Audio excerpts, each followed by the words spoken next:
Fala aí, povo. Aí, tô de volta no meu estúdio de gravação. Eu vou tirar um cinto. Então, olha só.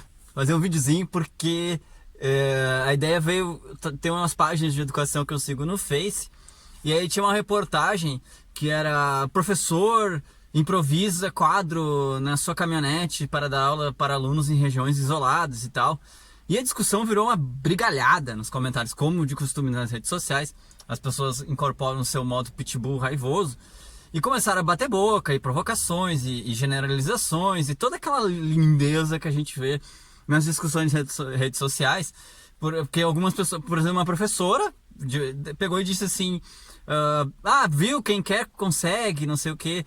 Aí um cara xingou ela muito, porque o cara foi chafurdar a vida dela e descobriu que ela era professora de uma escola de classe A, assim, de São Paulo. Tipo, a professora que ganha bem pra caramba, que dá aula numa sala com ar-condicionado, com, sei lá, 20 alunos.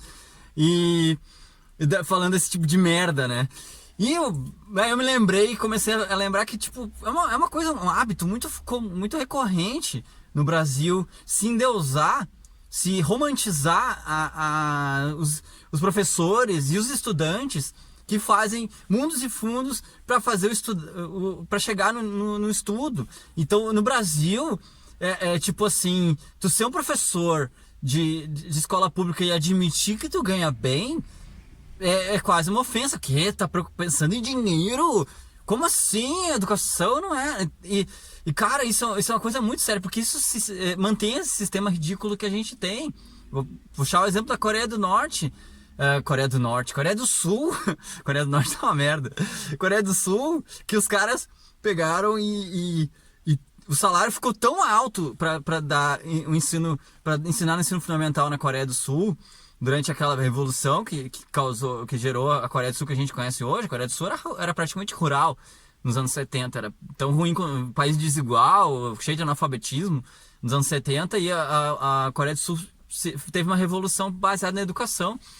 E nessa época aí tinha professores japoneses largando os seus trabalhos no Japão para trabalhar na Coreia do Sul pelas condições, né, do tipo, tu ter menos hora de sala de aula e salários ótimos.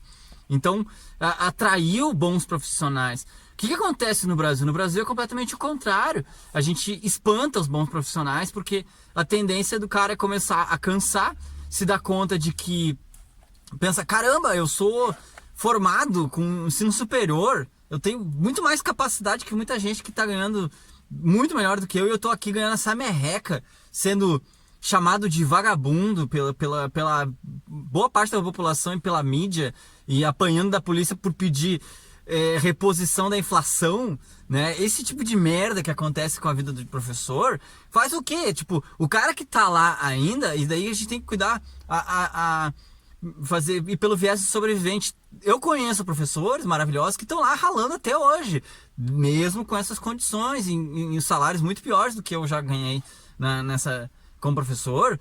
E a gente olha, pô, esse cara tá lá. Só que esse cara, ele não tem escolha, ele tá cansado, desistiu de estudar, ou ele é muito apaixonado pelo que ele faz, e isso alimenta ele o suficiente para suprir a vida difícil que ele vai ter, né? Mas, cara, isso é uma exceção da regra. O que a gente tem é um esvaziamento das salas dos professores Brasil afora e das faculdades de educação. Todos os cursos de educação são os mais baratos, eles são mega fomentados pelo MEC, pelo menos eu acho que até hoje é assim. E, cara, não tem, forma meia dúzia. Universidades federais que tem cursos de licenciatura como matemática, física, química, entra 50, se forma 3, 4 por ano. É uma taxa de desistência altíssima, porque, cara, se eu vou estudar 30 horas, 40 horas por semana, vou virar um rato de biblioteca, tu vai estar estudando ali do lado de um cara que está fazendo engenharia mecânica, por exemplo, e ele já no terceiro semestre ele já está fazendo um trainee, ganhando R$ 1.500 por mês, e tu tá ali ralando para de repente fazer um concurso pro estado do Rio Grande do Sul, por exemplo, que paga 2.700 para 40 horas, que é menos que um Uber ganha, né?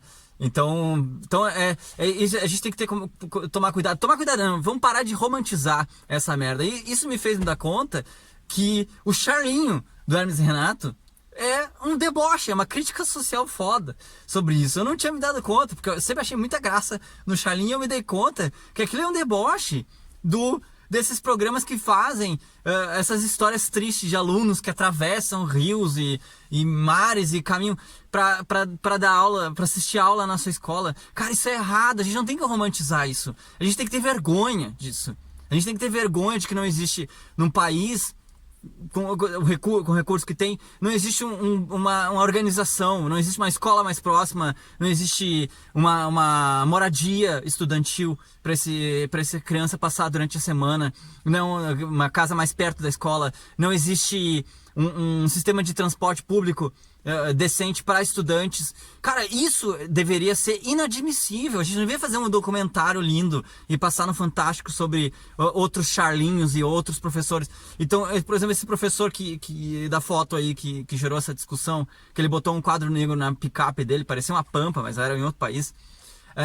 Cara, aquilo ali tá errado. É a coisa mais ineficiente tu fazer o professor se deslocar. Se cada viagem dele para 3, 4 vilarejos indígenas que ele fizer ele perder 1 hora, ele vai passar 4 horas por dia indo de um lugar ao outro, por exemplo, em vez de estar parado num lugar dando aula. Então quem tinha que se deslocar eram os estudantes. Pegam aquela van, aquela pampa mesmo, botam uns assentos ali, né, improvisados que seja, e leva esses estudantes para assistir aula com aquele professor e deixa ele parado, descansando o cérebro dele, que é a ferramenta de trabalho dele, entre uma aula e outra, né?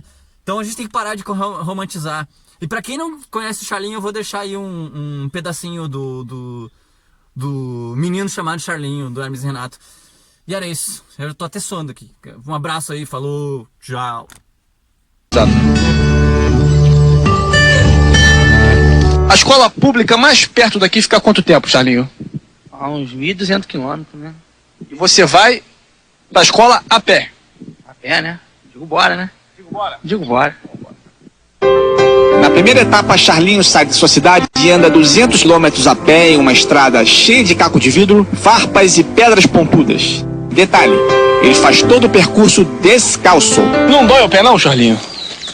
Ah, dói muito não, mas a gente acostuma, né? Porque dói mesmo, né? É. Sempre dói mesmo o pé assim, mas acostuma, sangue um pouquinho assim, mas nada não, o pé fica cascudo depois, né? Porque vai criando um calo? Uma crosta embaixo, calo. Você é guerreiro, né, Charlinho?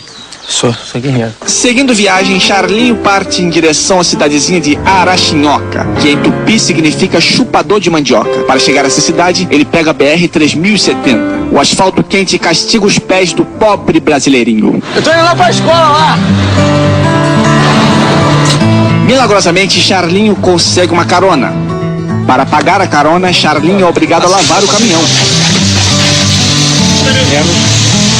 Lavando o caminhão hoje, Charlinho? Lavando, né? Chegar na escola ainda hoje, né? Tu gosta de lavar o caminhão? Eu gosto de lavar caminhão, Eu quero ir pra escola, né? Vai lá.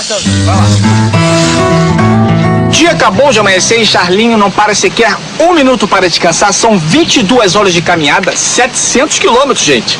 Ele vem lá do município de Jarangonhonha, que em tupi quer dizer fumador de maconha. E chegou agora aqui. Olha aí. E aí, Charlinho, como é que tá?